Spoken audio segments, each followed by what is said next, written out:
Update पाने के लिए हमारे चैनल को सब्सक्राइब करें, लाइक करें, शेयर करें और बेल आइकन को भी प्रेस करें। जिंदगी जो अभी तक आवारा थी, वो जिंदगी जो अभी तक बेपरवाह थी, आज़ादाना तरीके पर हम जिंदगी गुजारते थे। फरमाया रमज़ान में अल्लाह ये मौका देते हैं कि अल्लाह बराह रास्त अपने बंदों की दिल की दुनिया बदलने के असबाब पैदा कर देते हैं।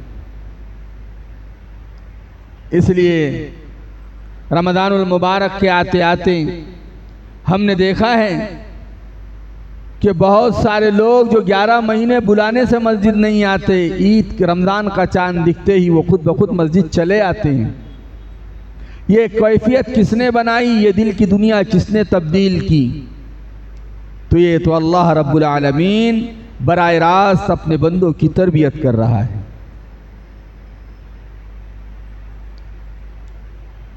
अब तरबियत के सारे असबाब मौजूद हैं। हदीस पाक में आता है, अल्लाह के नबी अलैहिस्सलातु वस्सलाम ने फरमाया कि रमज़ान का महीना जब आता है तो अल्लाह ताला शयातीन को जंजीरों में जकड़ देते हैं और उन्हें कैद कर दिया जाता है और जन्नत के दरवाजे खोल दिए जाते हैं, जहन्नम के दरवाजे बंद कर दिए जाते हैं और रोजे के जरिए इंसान का नफ्स कुचल दिया जाता है। दो चीजें ऐसी है जिससे बंदे के बहकने के चांसेस 100% बढ़ जाते हैं, एक शैतान और एक खुद का उसका नफ्स। अल्लाह ने शैतान का इलाज तो ये कर दिया कि उसका जोर तोड़ दिया और उसको जंजीरों में जकड़कर अल्लाह ने कैद कर दिया। और नफ्स का ये आलम है कि अल्लाह ने रोजा रखवाकर हमारे नफ्स की बदमाशी को भी कुचल के रख दिया। जब आदमी भूखा प्यासा रहता है तो नफ्सानी ख्वाहिशात कुचली जाती हैं। इंसान के अंदर वो आवारापन, वो आवारगी जो 11 महीनों में नजर आता है, रमजान में नफ्स के कुचले जाने की वजह से वो सारा का सारा खत्म हो जाता है। मेरे भाइयों, रमजानुल मुबारक का महीना अल्लाह ने दिया ही इसलिए है, लेकिन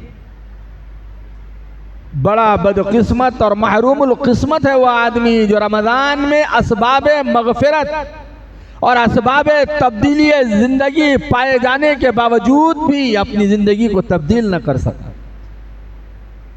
वही पुरानी रविश। कितने अहबाब और कितने लोग ऐसे हैं अभी दुनिया में मुसलमानों की सफ़ों में, रमज़ान के महीने में और रोज़ा नहीं है, उज़्र कोई नहीं है। घंटों घंटों धूप में खड़े रहने वाले नौजवान रमज़ान में रोज़े से हार जाते हैं। 12-12 घंटे दुकान पर खड़े होकर खरीदो फरोख्त करने वाले ताजिर सिर्फ तिजारत के बहाने से रोजा छोड़ देते हैं। यह तो बड़ी कम हिम्मती की बात है। और अल्लाह ने रोजा इंसान की ताकत से ज्यादा नहीं रखा। जब अल्लाह ने रोजा फर्ज किया है तो अल्लाह ने ये कैपेसिटी भी बंदे के अंदर रखी है कि वो सुबह सादिक के खत्म से लेकर गुरूब आफ्ताब तक भूखा प्यासा रह सकता है। अगर ये रह नहीं सकता तो अल्लाह कभी भी रोजा फर्ज ना करते। जैसे इंसान उड़ सकता है, नहीं, जब इंसान उड़ नहीं सकता तो अल्लाह ने कोई उड़ने की जिम्मेदारी नहीं दी। अगर पर ना दे और फिर उड़ने लगाए, इंसान को अल्लाह नाबीना बनाए और कहे अब दे, इंसान को अल्लाह लंगड़ा बनाए और कहे चल भाग, फरमाया कि अल्लाह ने वह सबब ही नहीं दिया और उसका हुक्म दे रहा है, ये तो जुल्म है। पता चला एक बंदा 12-14 घंटे आरामी के साथ भूखा प्यासा रह सकता है और ये भी अल्लाह क्यों रखवा रहे हैं? अल्लाह को कोई भूखा प्यासा रखना शौक है का? नहीं, अल्लाह हमारे सुधार और हमारे इस्लाह का सामान बहम मुहैया करवा रहे हैं। इसलिए एक साहबी रसूल सल्लल्लाहु अलैहि वसल्लम, गालिबन हजरत अबू हुरैरा या उस्मान बिन मज़ऊन रज़ी अल्लाह ताला अन्हुमा, दोनों में से कोई एक है, मेरे जहन से नाम उजल हो रहा है। उन्होंने नबी अकरम सल्लल्लाहु अलैहि वसल्लम के पास आकर खस्सी होने की इजाजत चाहिए। या रसूल अल्लाह, मैं खस्सी होना चाहता हूँ, यानी अपनी मर्दानगी कुव्वत को ख़त्म कर देना चाहता हूँ। नबी अकरम सल्लल्लाहु अलैहि वसल्लम ने फरमाया, नहीं ऐसा ना करो, बल्कि तुम रोज़ा रखो, यही तुम्हारे लिए विजा है। इंसान का रोज़ा रख लेना ये इंसान के बहके हुए नफ्स के बेहतरीन इलाज है, भटके हुए दिमागों का बेहतरीन इलाज है। इंसान को मस्ती कब सूझती है? जब पेट भरा हुआ हो,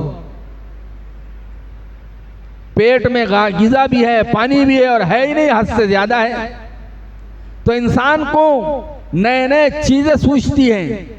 फरमाया, इसको तड़ी दो, इसको कैद करो, इसको भूख प्यास से अभी रोको। जब अतड़ियाँ जवाब देती हैं तो इंसान करने के काम भी करने की हिम्मत नहीं करता, तो वो ना करने और नाजायज़ कामों की कैसे हिम्मत कर लेगा? अभी आपने देखा है, जो 11 महीने सबसे ज़्यादा बड़बड़ करता, ज़रा उससे अभी इस वक्त मुलाकात कर लो, उससे ज़्यादा खामोश तुम्हें कोई नज़र नहीं आएगा। क्यों जी? ज़बान किसने काबू में कर ली? का जनाब आली शहंशाह आज़म रोज़े से है,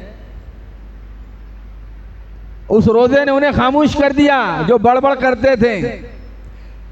पहले तो अच्छी बातें प्लस गालियां भी देते थे, अब तो हाल यह है गालियां तो छोड़ो, अच्छी बात भी नहीं कर रहे।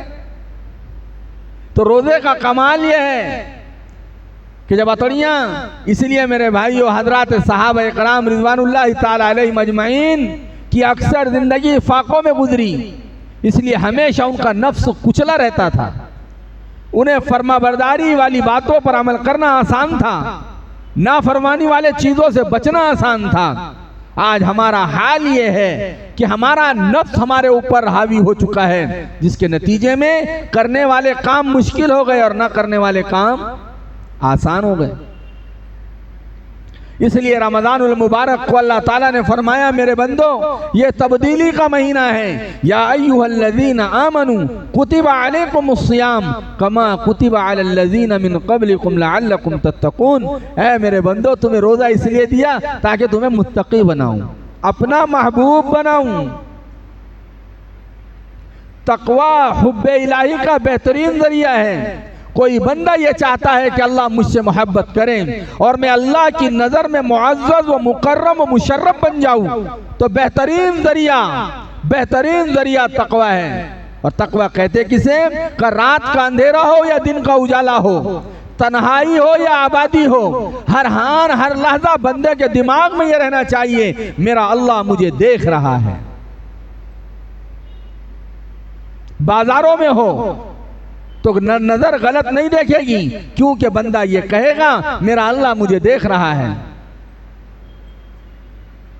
तक़वा बहुत बड़ी चीज है, जिसको मयस्सर आ जाए मेरे भाइयों, ये अल्लाह के महबूबीन सालिहीन और मुकर्रबीन बंदों में शामिल हो जाता है। हम सिर्फ दुआ मांगते हैं, हे अल्लाह अपने महबूब बंदों में शामिल फरमा ले। अल्लाह ने फरमाया, मेरे महबूब बंदों में शामिल होना चाहते हो, आसान इलाज है मुत्तकी बन जाओ। और मुत्तकी बनना चाहते हो, आसान इलाज है रमज़ान के महीने को ऐसे गुजार लो जैसे मैं चाह रहा हूँ, लअल्लकुम तत्तकून, तुम मुत्तकी हो जाओगे।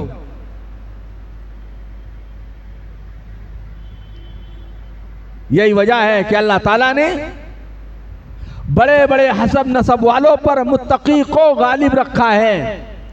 सबसे बड़ा मकाम है मुत्तकियों का। नबी अकरम सल्लल्लाहु अलैहि वसल्लम ने मक्का फतह किया, और आप जब मक्का में दाखिल हुए, तारीख इस्लामी की सबसे पहली अजान अगर किसी ने दी है तो वह बिलाल हबशी रज़ी अल्लाह ताला अन्हु मक्कतुल मुकर्रमा में अलल ऐलान काबतुल्लाह पर अलल ऐलान, मदीना में तो अजान होती ही थी, लेकिन मक्कतुल मुकर्रमा अभी तक फतेह नहीं हुआ। और मक्कतुल मुकर्रमा फतेह हुआ, कुर्बान जाऊं। आज का जो दिन है ना हिंगोली वालों, ये बड़ा प्यारा दिन है। कई खुसूसियतें इस दिन जमा हो गई हैं। सबसे पहली फजीलत तो ये है कि महीना रमजान का है।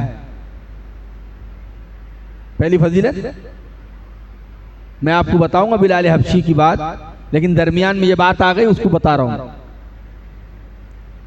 पहली फजीलत महीना रमजान का, और रमजान के महीने को सय्यदुश शुहूर यानी महीनों का सरदार करार दिया गया, और दिन जुमा का सय्यदुल अय्याम, सारे दिनों का सरदार। और कमाल की बात यह है, तारीख इस्लामी की दूसरी सबसे बड़ी जंग और फतेह मक्का 20 रमजान को हुई थी, और आज अल्हम्दुलिल्लाह 20वां रमजान है।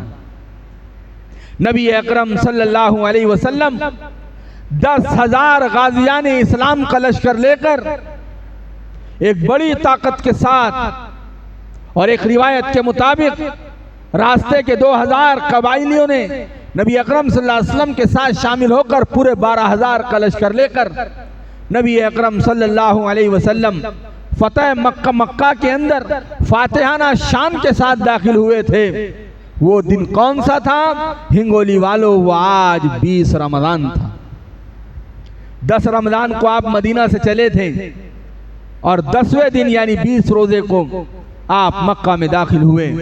पता ये चला 3 फजीलतें तो ये हो गई। पहली फजीलत महीना रमजान, रोजे लग गए तुम्हारे को? अरे रोजा लग गया, रोजा अच्छा जा रहा है। पहली फजीलत रमजान। दूसरी फजीलत रमजान सारे महीनों का सरदार। दूसरी फजीलत जुमा का दिन जो सारे दिनों का सरदार। तीसरी फजीलत फतेह मक्का का ऐलान आज हुआ था। और चौथी फजीलत हिंगोली वालों, जब सूरज गुरूब होगा नबी अकरम सल्लल्लाहु अलैहि वसल्लम की सबसे बड़ी मुबारक सुन्नत मुअक्कदा एतिकाफ की इब्तिदा होने वाली है। और 5वीं फजीलत शाहरु रमजान अल्लज़ी उन्ज़िल फ़ीहिल क़ुरआन हुदल लिन्नासि व बय्यिनातिम मिनल हुदा वल फ़ुरक़ान, कि रमज़ान के महीने को नुज़ूल कुरान के एतबार से बड़ी मुनासिबत है कि अल्लाह ने किताबों में सबसे बड़ी किताब, सारे किताबों की सरदार कुरान मजीद इसी महीने में नाजिल किया। सारे महीनों का सरदार रमज़ान को बनाया, सारे दिनों का सरदार जुमा को बनाया, और सारे जंगों में दूसरी बड़ी जंग फतेह मक्का हुई, जो बगैर खून खराबे के अल्लाह ने फतह करवाई है। मक्का फतह हुआ है। कई फजीलतें आज के दिन जमा हो गई है। सिर्फ देर है इस बात की कि हम अपने आप को तब्दील करने की नीयत करें, कि मैं तब्दील हो जाऊं, मैं बदल जाऊं, मेरे जिंदगी का नक्शा और काया पलट जाए। रमजान अल्लाह देते इसलिए रमजान से अल्लाह ताला बंदे को मुत्तकी बनाना चाहते हैं। और मुत्तकी कौन है जानते हो? मुत्तकी अल्लाह के वीआईपी लोग हैं, पहले कैटेगरी के लोग, फर्स्ट क्लास में जो आने वाले हैं वीआईपी लोग। कौन लोग हैं? मुत्तकी। और अल्लाह कहते हैं मुत्तकी बनाने के लिए रमजान दिया। तो मैंने कहा हजरत बिलाल रजी अल्लाह ताला अन्हु तारीख इस्लामी में नबी मौजूद है, और नबी इमामुल अंबिया है, वो मौजूद है। मैं आपको बता रहा हूं, जब अल्लाह एजाज देते हैं तो ये देते हैं कि जब बंदा मुत्तकी बनता है, फरमाया अल्लाह इतना बड़ा एजाज देते हैं कि नबी इमामुल अंबिया मौजूद, सय्यदुस सहाबा खलीफतु बिला फस्लिन बनने वाले अबू बकर सिद्दीक मौजूद, अशरे मुबशरा मौजूद, सहाबा में सिगारो किबार सहाबा मौजूद। लेकिन बैतुल्लाह में जब तारीख इस्लाम में बैतुल्लाह की दीवारों पर चढ़कर अजान देने का मौका आया, नबी अकरम सल्लल्लाहु अलैहि वसल्लम ने बिलाल हबशी को कहा बिलाल अजान दो। सवाल ये है बिलाल कौन थे? नबी थे? नहीं। बिलाल मक्का के रहने वाले थे? नहीं। बिलाल मदीना के रहने वाले थे? नहीं। बिलाल सैयदजादे थे? नहीं। बिलाल को नबी के खानदान से रिश्तेदारी थी? नहीं। बिलाल मालदार थे? का नहीं, गुलाम थे। बिलाल गोरे थे, खूबसूरत थे? का नहीं। बिलाल पस्तकद थे, मोटी नाक थी, चपटी नाक थी, मोटे होठ थे, चेचक के दाग थे, पस्तकद थे। अल्लाह के नबी अलैहिस्सलातु वस्सलाम ने जो ज़ाहिरी चीज़ें बिलाल में थी वो हमारी नज़रों में ऐब समझे जाते हैं, वही सारी चीज़ों के साथ बिलाल को वो शर्फ हासिल हुआ कि हज़रत बिलाल रज़ी अल्लाह ताला अन्हु बैतुल्लाह की दीवारों पर चढ़कर सबसे पहले तारीख़ इस्लाम में आज़ान का तराना बुलंद किया। बैतुल्लाह जो अभी तक बुतकदा बना हुआ था, 360 माबूदान बातिला उसमें रखे हुए थे। नबी अकरम सल्लल्लाहु अलैहि वसल्लम ने जब मक्का फतह किया और आप जब बैतुल्लाह में दाखिल हुए तो वहां पर सहाबा ने और नबी ने अपने तीरों के जरिए बुतों के गर्दनों को गिराया और ये पढ़ते जाते थे और गर्दन गिराते जाते थे, कुल जाल हक़ व ज़ाक़ल बातिल इन्नल बातिल कान ज़हूक़ा। पैगंबर कह दीजिए हक आ गया, बातिल चला गया और बातिल जाने ही के वास्ते आया है। इन तमाम माहौल में बिलाल को अजान का हुक्म क्यों मिला? फरमाया दो चीजें थी जिसने बिलाल को इन तमाम सहाबा में वो मकाम अल्लाह ने अता फरमाया कि बैतुल्लाह पे सबसे पहली अजान इस्लाम के आने के बाद अगर किसी ने दी वो हजरत बिलाल के खाते में गई। वो बिलाल मुअज्जिन रसूल है, वो बिलाल सय्यदुल मुअज्जिनीन है, वो बिलाल नबी के सफर हजर के मुअज्जिन हैं। तो इसकी वजह क्या थी? तो इसकी दो बड़ी वजह थी। नंबर एक कि हजरत बिलाल रजी अल्लाह ताला अन्हु ने जब इस्लाम कबूल किया तो उनका आका उनको मारता, पीटता, गाली देता, सजाएं देता और ये कहता बिलाल इस्लाम छोड़ दे, बिलाल मजहब छोड़ दे। बिलाल कहते आहद आहद, अल्लाह एक है, अल्लाह एक है, अल्लाह एक है। जब शिर्क के मुकाबले पे तौहीद जम जाती हैं और मुशरिकीन के मुकाबले में मुवहिदीन जम जाते हैं तो फिर क्या होता है? तौहीद वाले जब तौहीद पर और शिर्क वाले शिर्क पर, तो अल्लाह ताला तौहीद वालों को गलबा अता फरमाता है। हजरत बिलाल मुवहिद थे और इन मुवहिदीन की सफ में ऐसे वक्त में अल्लाह के एक होने का नारा लगाया जब चारों तरफ हलाकत ही हलाकत थी। क्या आका मार रहा है, चट्टान रखी जा रही हैं, घसीटे जा रहे हैं, गुलाम ज़ादे हैं, बचने की जान बचने की कोई शक्ल नहीं है, लेकिन कह रहे हैं आहद आहद। दूसरी बात यह है बिलाल में इन हालात में जमने के बाद नबी अकरम सल्लल्लाहु अलैहि वसल्लम के हाथ पर ईमान को कबूल करने के बाद इन हालात में बिलाल अल्लाह से डरते थे, मुत्तकी बन चुके थे हर हाल में कि अब मैं अल्लाह का इनकार करूँगा तो फिर मैं अल्लाह के पकड़ में आ जाऊंगा। हजरत बिलाल ने ना अल्लाह को छोड़ा ना अल्लाह के रसूल को छोड़ा, ये देखते थे इस वक्त अल्लाह का हुक्म क्या है। गोया बिलाल तौहीद परस्त भी थे और बिलाल इसके साथ साथ मुत्तकीन के सफ में शामिल हो चुके थे। तो अब उधर जब अजान देने का मौका आया तो बड़े बड़े सरदारान मक्का उस वक्त थे, वो कहने लगे कि ये मोहम्मद को सल्लल्लाहु अलैहि वसल्लम, ये बिलाल काले कौवे के अलावा तारीख से अल्फाज रिवायत के इस काले कौवे के अलावा न मोहम्मद को कोई दूसरा नहीं मिला था अजान के लिए। दुनिया में बातें हो रही हैं। आस बिन वाइल कहने लगा अच्छा हुआ मेरा बाप मर गया इस दिन से पहले कि आज एक गुलाम ज़ादा किसी भी एतबार से उसके अंदर कोई फजीलत नहीं, फिर भी अजान का मौका उसी को मिला है। फरमाया कुफ्फार ताने देने लगे कि अच्छा हुआ कि हमारा बाप इस दिन से पहले मर गया। एक कहने लगा इस काले कौवे के अलावा मोहम्मद को कोई नजर नहीं आया। आज बिन वाइल को कहा तो आज बिन वाइल कहने लगा, अबू सुफियान से कहने लगे तुम भी कुछ कहो। उन्होंने कहा मैं नहीं कुछ कहता, क्योंकि अभी तक अबू सुफियान इस्लाम नहीं लाए थे। कहा मैं कुछ नहीं कहता। कहा क्यों? का तुम्हें मालूम है तुम जो भी बातें मोहम्मद और उसके सहाबा के खिलाफ करेंगे ना तो अल्लाह ताला आसमान से खबर कर देगा कि इसने ऐसा बोला, इसने ऐसा बोला।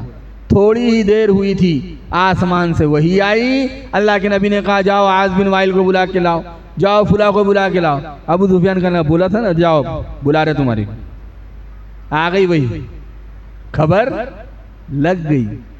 हालत कुफ्र पर रहने के बावजूद भी बहुत सारे काफिरों को नबी के वही पर इतना यकीन था, बोलते नहीं डर के मारे कि अल्लाह बता देता है। लेकिन जब दिल पर मोहर लग जाती ना तो समझ नहीं आता, हक बात मालूम हो जाने के बाद भी कबूल करने की तौफीक नहीं होती। इसलिए मोमिन की शान ये है, हक बात पता चल जाए कबूल कर लो, गलत बात मालूम हो जाए तौबा कर लो। ये मोमिन की शान है कि अगर सही बात मालूम हो जाए अब अड़े ना रहो, नाक और ईगो का मसला ना बनाओ कि नाक इतनी ऊंची हो गई अब मानने का नहीं, का नहीं, नाक छोटी कर लो, अपने हाथ से अपनी नाक छोटी कर लो, अपने ईगो का और अपने अनानियत का मसला ना बनाओ, बल्कि सही बात मालूम हो गई कबूल कर लो, गलती हो गई माफी मांग लो, पीछे हट जाओ, तौबा कर लो, कोई बात नहीं। लेकिन हमारा मिजाज क्या है पता है? हमारा मिजाज आदम वाला नहीं, हमारा मिजाज शैतान वाला बन गया है। आदम का मिजाज क्या था कि अल्लाह ने कहा कि तुम जन्नत में ये शजर के करीब ना जाना, खा गए, एहसास हुआ, फिर दुआ मांगने लगे रब्बना ज़लमना अनफुसना व इल्लम तग़फिर लना व तरहमना लनकूनन्ना मिनल खासिरीन। का गलती अगर हो गई, लग़ज़िश हो गई तो तौबा करना, पीछे हट जाना। ये आदम की पैगंबर की सुन्नत है। और गलती करना जानने के बावजूद गलती पर डट जाना, तौबा ना करना, ये शैतान की आदत है। आज हम देखें, हम अपने आप को पीछे लेने को छोटा बन जाना समझते हैं, हालांकि अल्लाह के नबी सल्लल्लाहु अलैहि वसल्लम ने फरमाया छोटा बनने वाला कभी दुनिया की नज़र में छोटा नहीं बनता। मन तवाज़ा लिल्लाहि रफ़अहुल्लाह, जो अल्लाह के लिए छोटा बन जाता है, तवाज़ु इख्तियार कर लेता है, अल्लाह उसे बड़ा बनाते हैं।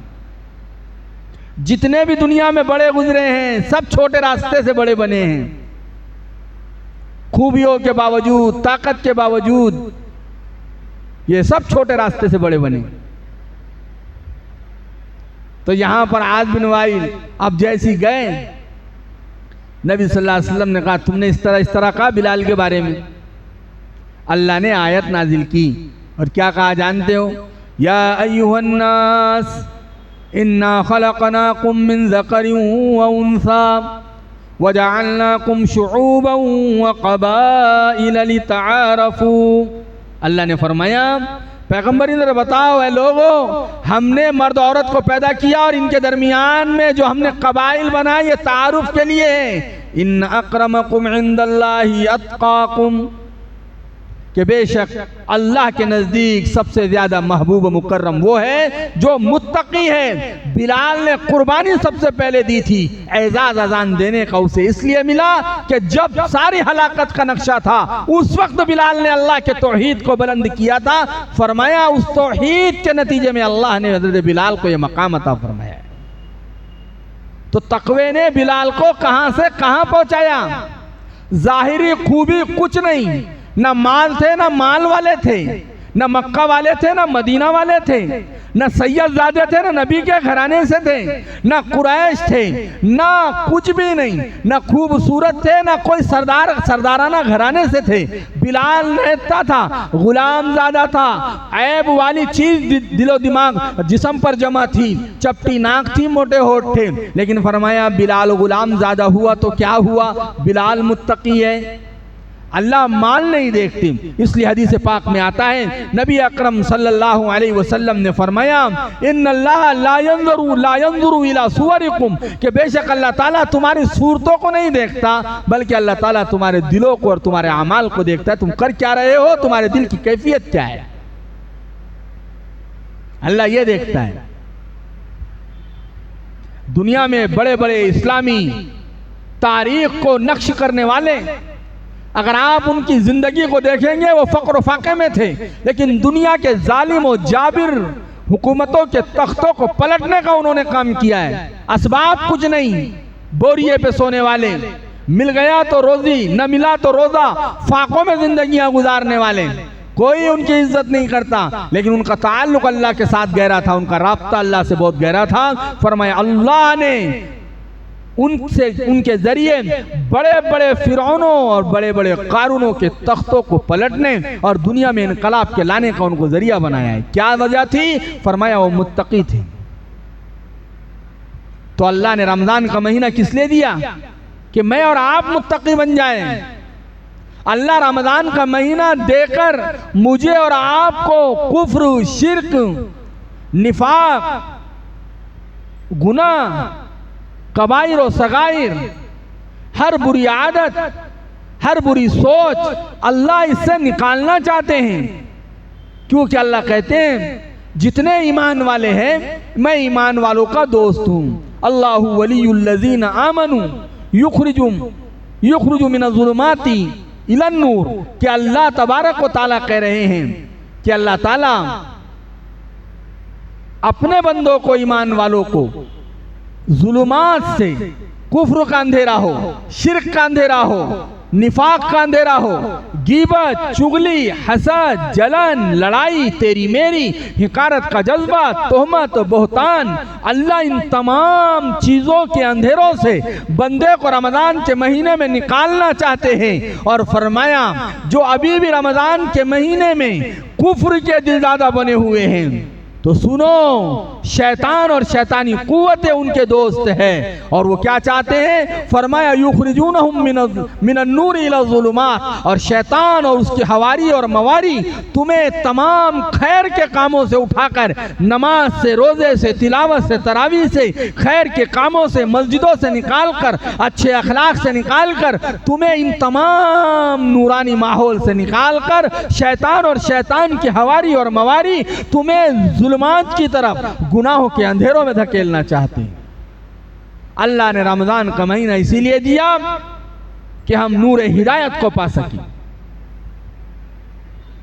लेकिन मेरे भाइयों, आज रमजान मुबारक के 20 दिन गुजर गए।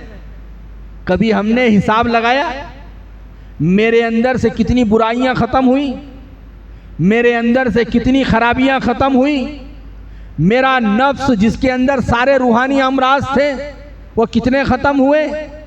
रमज़ान भी शुरू है, रोज़ा भी शुरू है, गीबत भी शुरू है, रमज़ान भी शुरू है, चुगली भी शुरू है, रमज़ान के रोज़े भी रख लिए जा रहे हैं, तरावी भी पढ़ी जा रही हैं, तहज्जुद भी पढ़ी जा रही हैं, सारे फ़राइज़, उससे पहले और बाद की सारी नवाफिल, सुनन मौक़दा तमाम की फ़िक्र की जा रही हैं।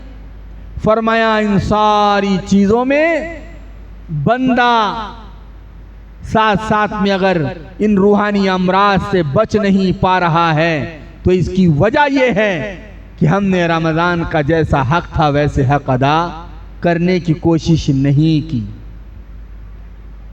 इसलिए आपने, नबी अकरम सल्लल्लाहु अलैहि वसल्लम ने क्या फरमाया कि रोज़ा ढाल है, अस्सियाम जुन्नत। रोज़ा क्या है? ढाल है। और ढाल क्या होती जानते हो?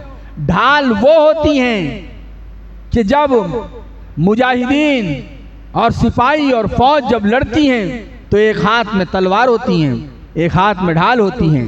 तलवार से वार किया जाता है, ढाल से वह दुश्मन के वार को बचाया जाता है।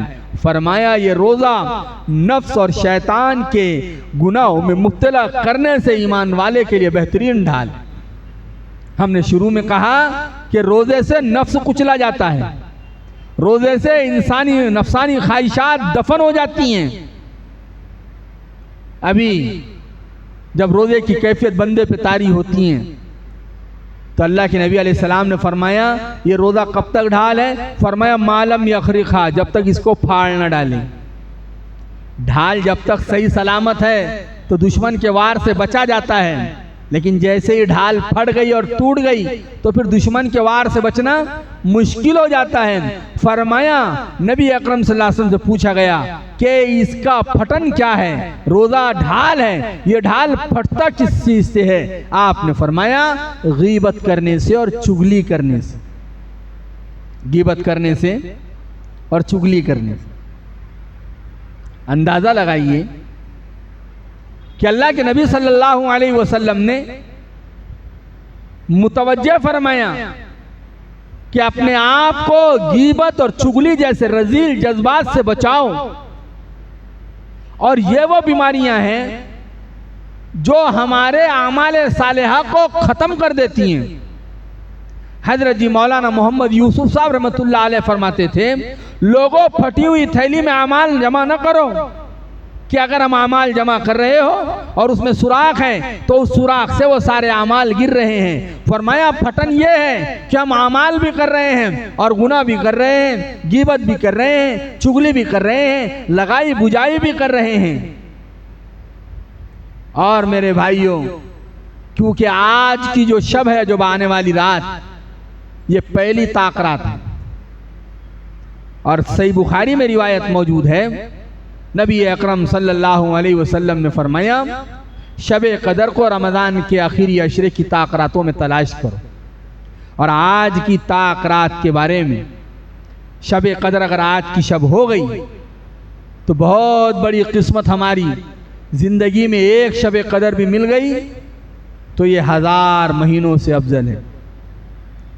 तो आज की रात में मैं आपको बता रहा हूँ, जिसके लिए रोज़ा ढाल है और रोज़ा ढाल है, और ये ढाल फटता गीबत और चुगली से है। और गीबत और चुगली करने वाले का हाल क्या है कि अल्लाह तबारक व तआला हर इफ्तार से पहले, शुअबुल ईमान में रिवायत मौजूद है, नबी अकरम सल्लल्लाहु अलैहि वसल्लम ने फरमाया, हर इफ्तार से पहले अल्लाह तबारक व तआला 10 लाख ऐसे ईमान वालों को जिन पर जहन्नम के वो मुस्तहिक करार दिए गए, उनको जहन्नम से आज़ादी देकर जन्नत में दाखिल कर देते हैं।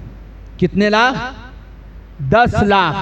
और जब आखिरी दिन होता है, यानी ईद से पहले की रात, जितने अल्लाह ने पूरे महीने में रमज़ान में जहन्नम से मुसलमानों और ईमान वालों को आज़ाद किया, उस एक रात में अल्लाह उसके पूरे बराबर उतने लोग जहन्नम से आज़ाद करते हैं। तो हर इफ्तार से पहले 10 लाख, तो फिर चांद रात तक कितने हो गए?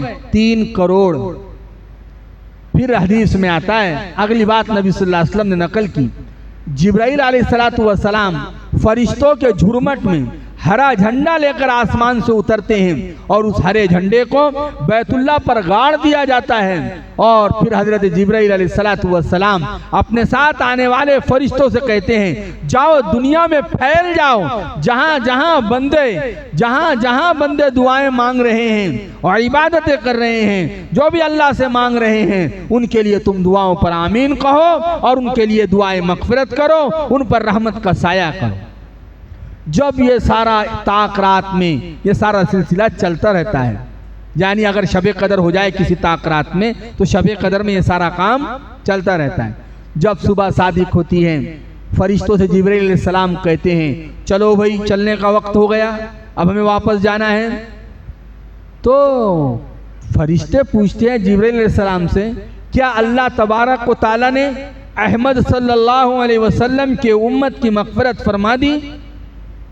तो जिब्राइल अलैहिस्सलातु वस्सलाम इसके जवाब में कहते हैं, हाँ, अल्लाह तबारक व तआला ने मोहम्मद सल्लल्लाहु अलैहि वसल्लम की उम्मत की मग़फ़िरत फरमा दी, लेकिन सिवाय 4 लोगों के कि वह आज की रात में उनकी मग़फ़िरत नहीं हुई। अंदाज़ा लगाइए, नबी सल्लल्लाहु अलैहि वसल्लम की उम्मत के उमूमी मग़फ़िरत का ऐलान हो रहा हो और ऐलान करने के लिए अल्लाह महीनों के सरदार रमज़ान में उम्मतों की सरदार उम्मत मोहम्मदिया के लिए फरिश्तों के सरदार जिब्राइल अलैहिस्सलाम को भेज रहे हैं। और जिब्राइल अलैहिस्सलातु वस्सलाम के अमारत में वो पूरी दुनिया के रोज़ेदारों और इबादत करने वालों और रातों में जागने वालों के लिए दुआएं मग़फ़िरत कर रहे हैं और अल्लाह की तरफ से नगद मग़फ़िरत का ऐलान हो रहा है। उस पर जिब्राइल ये कह रहे हैं कि सारी उम्मत मोहम्मदिया की बख्शिश कर दी गई सिवाय 4 लोगों के। फरमाया कौन कौन से? तो सबसे पहला जो जिब्राइल अलैहिस्सलाम ने फरमाया, सबसे पहला शख्स जिसकी मग़फ़िरत नहीं की गई वो है मुदमिनु खमरिन, शराब का आदी इंसान, शराब का आदी, शराब का दिलदादा। नबी अकरम सल्लल्लाहु अलैहि वसल्लम ने फरमाया था कि शराब जो है ये तमाम खबीस और बुरी चीज़ों की जड़ है।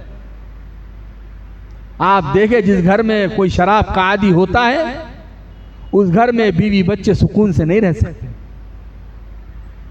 बीवियां परेशान हैं, माँ वालिदैन परेशान हैं, माँ बाप परेशान हैं, रिश्तेदार अड़ोस पड़ोस वाले परेशान हैं, और शराब कोई अच्छी चीज नहीं। नबी अकरम सल्लल्लाहु अलैहि वसल्लम ने फरमाया, जब कोई शराब पीता है तो उसकी हालत ऐसी होती है कि वो अपनी माँ और खाला में, अपनी बीवी और बेटी में फर्क नहीं कर पाता, और शराब उसे वो गुनाह करवाती हैं। अल अमान अल हफीज। और शराब नस्से कतई से हराम है, यानी हराम मतलब हराम, एक कतरा भी गिर जाए नापाक हो जाएगा। और वो पूरी शराब मेरे पेट में है। मौजम कबीर की रिवायत में नबी अकरम सल्लल्लाहु अलैहि वसल्लम ने फरमाया, जिस बंदे के पेट में शराब हो और वो शराब की हालत में मर जाए, आका फरमाते हैं वो जहालत की मौत मरा। और जाहिलियत की मौत का मतलब ये है वो कुफ्र और शिर्क की मौत मरा।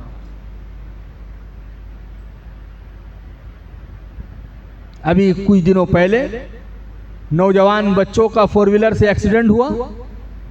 जब उनका पोस्टमार्टम रिपोर्ट आई तो पता चला शराब पी के गाड़ी चला रहे थे और नशे की हालत में दुनिया से गए। और 2 बड़े गुनाह, शराब पेट में थी और गाड़ी में फुल वॉल्यूम में गाने बज रहे थे, और नशे में होने की वजह से गाड़ी का बैलेंस बिगड़ा और गाड़ी टकरा गई, जगह पर खत्म हो गए, मर गए। और इस हाल में अल्लाह की बारगाह में पहुंचे कि नशे की हालत में थे और कान गाने सुनते सुनते दुनिया से गए। बंदे को बचना चाहिए, बल्कि उलमा ने यहां तक एहतियात का हुक्म दिया है कि जिस घर में शराब पी जाती है, कोई पीता हो, उस घर की ना बच्ची करो ना उस घर में बच्ची दो। इतने असरात इसके खतरनाक पड़ते हैं। जैसे हम समझते हैं ना, मुझे बताओ कोई ईमान वाला इसमें ऐसा है जो सूअर को हाथ लगाए? जिस आयत के जरिए, कुरान के जरिए सूअर हराम और नजिसुलैन है, उसी कुरानी आयत के जरिए शराब हराम और नापाक है। तो हमें क्या हो गया? सूअर और खिंजीर से इतना परहेज, और शराब की दुकानें खोले बैठे, और शराब की दुकानों में हाजिरी, और उम्मत का इतना बड़ा तबका। बल्कि अल्लाह महफूज फरमाए, बाज बदकिस्मत तो वो है जो रमजान में भी शराब नहीं छोड़ते।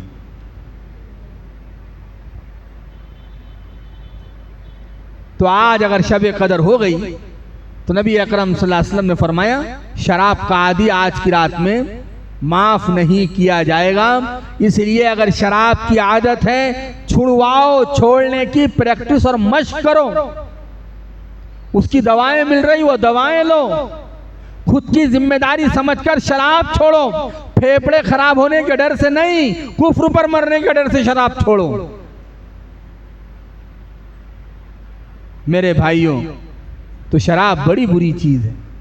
दूसरा फरमाया, आज की रात में अगर शब कदर हो गई तो अल्लाह माफ नहीं करेगा वालिदैन के नाफरमान को। जो वालिदैन का नाफरमान है, आज हमारा हाल क्या है? हम बनावटी जिंदगी जी रहे हैं। घरेलू हालात क्या है? बेरोजगारी आसमान छू रही है, महंगाई आसमान छू रही है, घरों में खाने के लिए अनाज नहीं है, और बच्चे भूखे बीमार वालिदैन को घरों में छोड़कर बाहर दोस्तों में पार्टियां करते हुए घूम रहे हैं। हजारों रुपया, जिस पैसों से बाप की दवा गोली आ सकती थी, जवान बेटा वही पैसा दोस्तों में उड़ा रहा है। जिस मां के लिए जरूरत का सामान आ सकता था, बीवी बच्चों के लिए जरूरत का सामान आ सकता था, हमारा हाल यह है। कितने वालिदैन की शिकायत आती है, हमारे बच्चों से कहो कि वो हमें महीने की दवाई ला कर दे दे, और बच्चे को क्या सूझी? कल लोन से बाइक लेगा, रास्तों में आवारागर्दी करेगा, और बाप को एक वक्त की गोली मयस्सर नहीं। न माँ बाप की खिदमत है, न माँ बाप की फर्माबरदारी है। तिरमिज़ी में रिवायत मौजूद है, नबी अकरम सल्लल्लाहु अलैहि वसल्लम ने फरमाया, क़यामत से पहले पहले ये ज़माना आएगा जब ज़लज़ले आएंगे और आसमान से आग की बारिश होंगी और पत्थरों की बारिश होंगी और ज़मीन की चोलें हिलाई जाएंगी। फरमाया वो वक्त उस वक्त आएगा जब नौजवान व औलाद अपने वालिदैन की नाफरमानी करेंगे। कितने वालिदैन ऐसे हैं कि घर में जवान बेटा है, तीन बेटे, बचपन में यही माँ थी जिससे 3 बच्चे पालना मुश्किल नहीं था और आज इन 3 बेटों को एक बूढ़ी माँ पालना मुश्किल हो गया है। और शर्म की बात यह है, 3 भाई बैठकर क्या मशवरा करते हैं, 4 महीने अम्मा तेरे यहाँ रहेंगे, 4 महीने तेरे यहाँ रहेंगी, 4 महीने मेरे यहाँ रहेंगे। ओ जवान औलादो, अल्लाह ने आज तुम्हें ताकत दे दी, अल्लाह ने तुम्हें आज दौलत दे दी, तुम माँ की रोजी को तकसीम कर रहे हो। आओ तुम्हें एक रिवायत सुनाता हूँ। तुम और मैं ये समझते हैं कि रोजी मैं अपनी अकल से कमा रहा हूँ, मैं अपनी ताकत से पैसा कमा रहा हूँ। नबी अकरम सल्लल्लाहु अलैहि वसल्लम की रिवायत मुंतकबा हदीस में हजरत जी मौलाना मोहम्मद यूसुफ साहब रहमतुल्लाह अलैह ने नकल की। आका फरमाते हैं कि अल्लाह तुम्हें तुम्हारे कमजोरों की वजह से रोजी देता है। जो तुम्हारे घरों में तुम्हारे कमजोर लोग हैं, चाहे फिर वो कमजोर ज़ईफ माँ बाप हो या फिर माजूर बच्चे वालिदैन हो, कि माजूर बच्चा घर में पड़ा हुआ है, एक बच्चा ऐसा पैदा हो गया जो न उठ सकता है न बैठ सकता है, माँ को बाप को उठाना बिठाना खिलाना पिलाना पड़ता है। फरमाया माँ हो बाप हो या माजूरीन में कोई तुम्हारे घर में हो, ये रहमत है, बरकत है। अल्लाह के नबी फरमाते हैं तुम्हारे इन कमजोरों की वजह से हम तुम्हारी ताकतवरों को रोजी देते हैं। अल्लाह के नबी के फरमान है। और आज हमने माँ को और बाप को तकसीम कर दिया। ये हमारे लिए खुश नसीब है वो बेटा और वो बहू जो ये कहे नहीं मेरी माँ मेरे पास जिंदगी भर रहेगी। कभी माँ इधर धक्के खाती, कभी माँ उधर धक्के खाती। कितने केसेस दुनिया में ऐसे हो रहे हैं। अभी तक तो ये सुनने में आता था कि गैर लोग ओल्ड होम के अंदर ये उम्र रसीदा लोगों के लिए जो बनाए जाते हैं अनाथ आश्रम, वहां पर ले जाकर अपने माँ बाप को डालते थे। आज मुसलमानों में धीरे धीरे ये बीमारी आ रही है। माँ उसके कदमों के नीचे जन्नत है, बाप जन्नत के दरवाजों से बीच का दरवाजा है। दरवाजे से जाओगे तो जन्नत में जाओगे। हमने दरवाजा भी निकाल दिया और जन्नत भी हकाल दी। और मौली साहब के पास आ रहे हैं, दुआ करो मेरा बच्चा अच्छा नहीं हो रहा, महीने के 50,000 लग रहे। आमिलों के पास जा रहे हैं, आमिल साहब कोई तावीज दे दो, कारोबार में घाटा आ रहा है। अरे जिस कि तूने अपने जन्नत के आंसू बहाए। नबी अकरम सल्लल्लाहु अलैहि वसल्लम हजरत अलकमा का वाकया याद नहीं कि जबान से कलमा जारी नहीं हो रहा था, पता चला मां नाराज है। नबी के होते हुए मैं ये बात आज की नहीं खैरुल कुरून की कर रहा हूं कि नबी मौजूद है, नबी के सामने कलमा अटक गया, कलमा नहीं निकलता, पता चला मां नाराज है।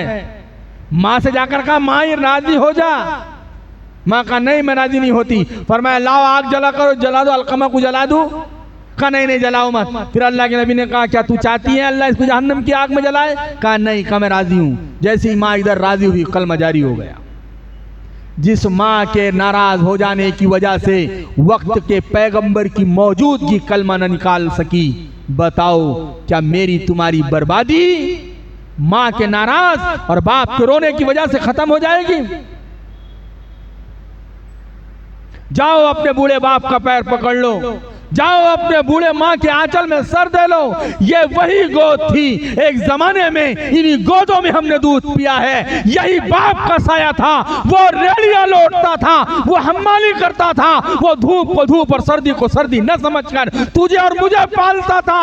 वो भूखा रह के तुझे मुझे खिलाता था, वो सर्दियों में कांपता था, तेरे मेरे लिए कंबल और रजाई का इंतजाम किया। वो गर्मियों में तपता था, तेरे मेरे लिए कूलर और छत का इंतजाम किया। और आज तेरी शादी को 2 साल न हुए, तुझे माँ भी बोझ लगने लगी, बाप भी बोझ लगने लगा। लानत है ऐसी जवानी पर, लानत है ऐसी जिंदगी पर, और लानत है ऐसी दौलत पर जो दौलत तुम्हें माँ बाप से अलग कर दे। इस्लाम ये नहीं कहता कि बीवी के ऐसे बन जाओ कि माँ बाप नजर ना आए, और माँ बाप के ऐसे बन जाओ कि बीवी बच्चे नजर ना आए। इस्लाम कहता है बैलेंस करो, बीवी का हक बीवी को दो, माँ बाप का हक माँ बाप को दो। कच्चे कानों के न बनो, तहकीक करो। अपने हाथों से अपनी जन्नत हमने बर्बाद कर दी। ये दौर आया है कि दौर आया है, बड़े दर्द के साथ कह रहा हूं हिंगोली वालों, ये बात सुनो। जिस माँ ने पैदा किया, बेटे के जुल्म के सामने माँ बोलने वाले अल्फाज भी नहीं बोल सकती कि मेरा बेटा मेरे पे नाराज हो जाएगा। जिसने पैदा किया वो बच्चे के सामने बोल नहीं पा रही। वो बाप डर रहा है कि 2 वक्त की रोटी कैसी भी मिल रही है, अगर कुछ कह दिया तो घर से निकाल देगा। लानत है ऐसी जवानी पर कि माँ, बल्कि माँ और बाप को तो घर की मलिक और बादशाह बना के रखो। अब्बा बोलो क्या बोलना है, अब्बा तुम्हारे सामने सरे तस्लीम खम है, बोलो अम्मा मैं जब मुझे मारो, मुझे डांटो डपटो, मैं तुम्हारा ही बेटा हूँ। अम्मा गलती हुई, अम्मा माफ कर दो, लिपट जाओ अपनी माँ से, अल्लाह की कसम। माँ ने कलेजे से लगा दिया, 7 बर्रे आजमों की ताकत भी जमा होकर तुम्हारा बाल बेका नहीं कर सकती अगर माँ ने यह कह दिया अल्लाह तेरी हिफाजत में दे रही हूँ।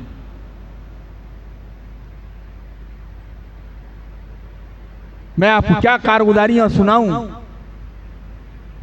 एक मां ने, बहू नाराज, बहू ने बेटे के कान भरी, बेटा नाराज, नौबत झगड़े तक पहुंची, मां निकल गई। 2 दिन मां भटकती रही।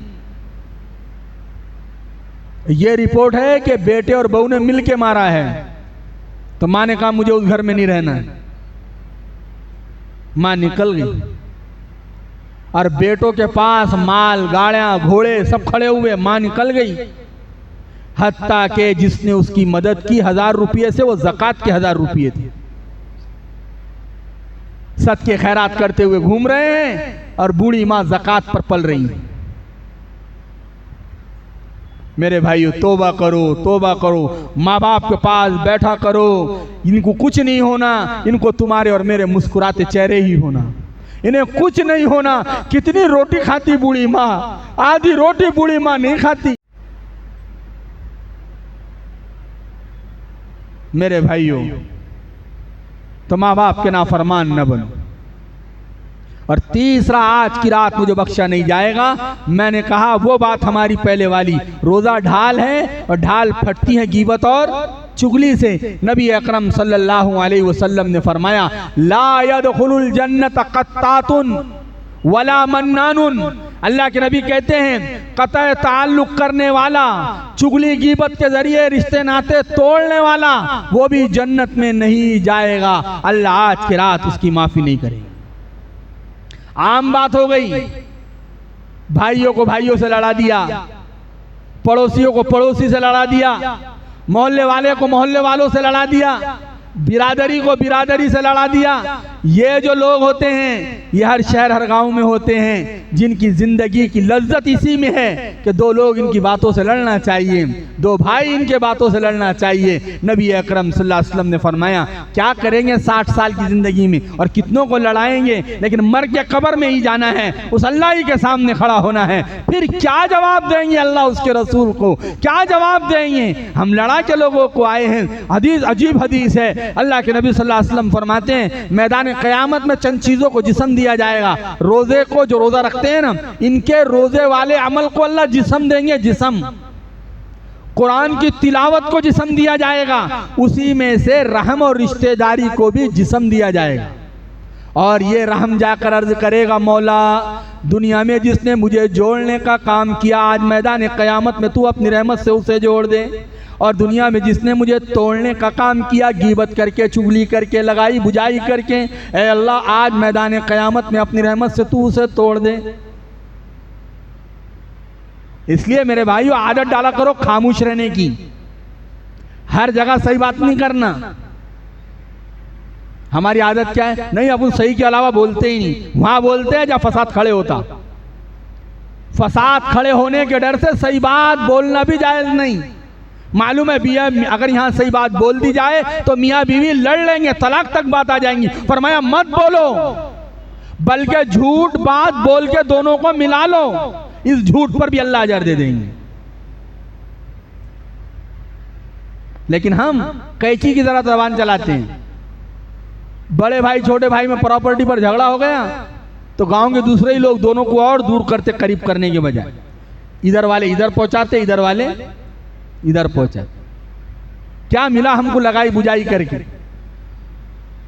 और लगाने का अंदाज भी इतना अच्छा, पूरे झगड़े लगाते हैं और जब झगड़े उरूज पर पहुंचते वही छुड़ाने को आते हैं। नहीं ना, ऐसा नहीं करते ना, अच्छी बात नहीं है ना। बात समझ में आ रही? आग लगाकर बुझाने का काम भी करते, ऐसा लगता है कायम में कुछ नहीं थी। बाद लोगों की आदत जबान की तरह है, लगा के अंदर हो जाती है। जबान गाली दे के अंदर हो जाती, जूते इधर पड़ते।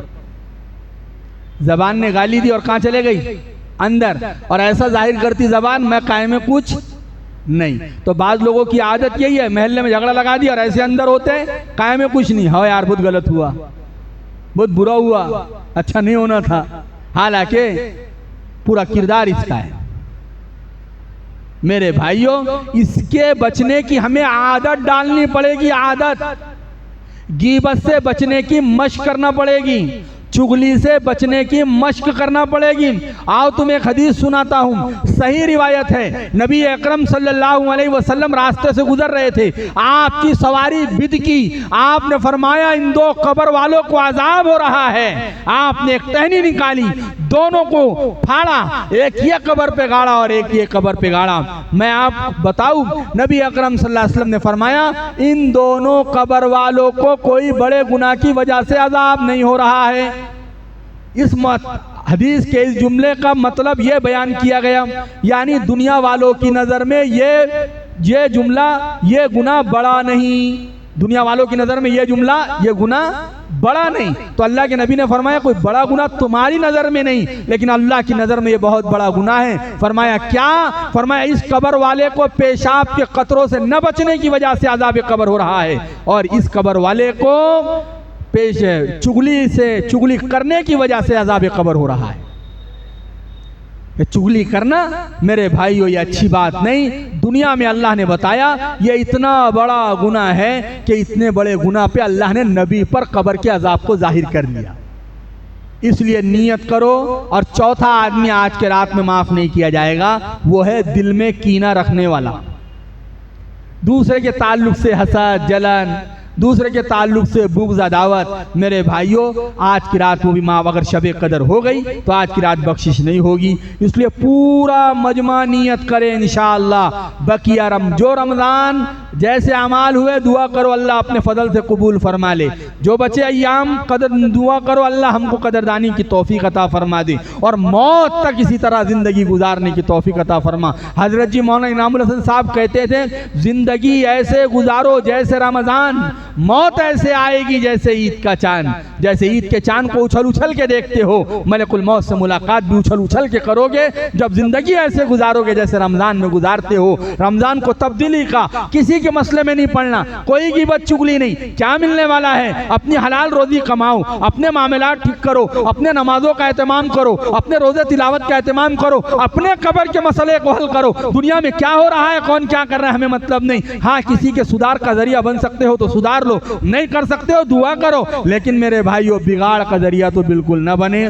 बदनसीब है वो आदमी जिसके जरिए से बिगाड़ की इब्तिदा हो, शर व फसाद की इब्तिदा हो। अल्लाह अपनी बारगाह में हमारे किए हुए अमाल को कबूल फरमाए, बकिया अय्याम की कदरदानी की तौफीक अता फरमाए। जितने मरहूमीन ये तमन्ना करते करते दुनिया से चले गए, ए अल्लाह 2025 का रमज़ान हमें दे देना, हम दुआ करते हैं अल्लाह हमारे सारी दुआओं में उनका हिस्सा शामिल हाल फरमा, उन तमाम मरहूमीन की मग़फ़िरत फरमा। और ए अल्लाह अगर हमारे मुक़द्दर में ज़िंदगी है, आफ़ियत वाली इस्लाम वाली ज़िंदगी अता फरमा, और मौत है तो ईमान पर हम तमाम का अपने अपने वक्त पर खात्मा फरमा।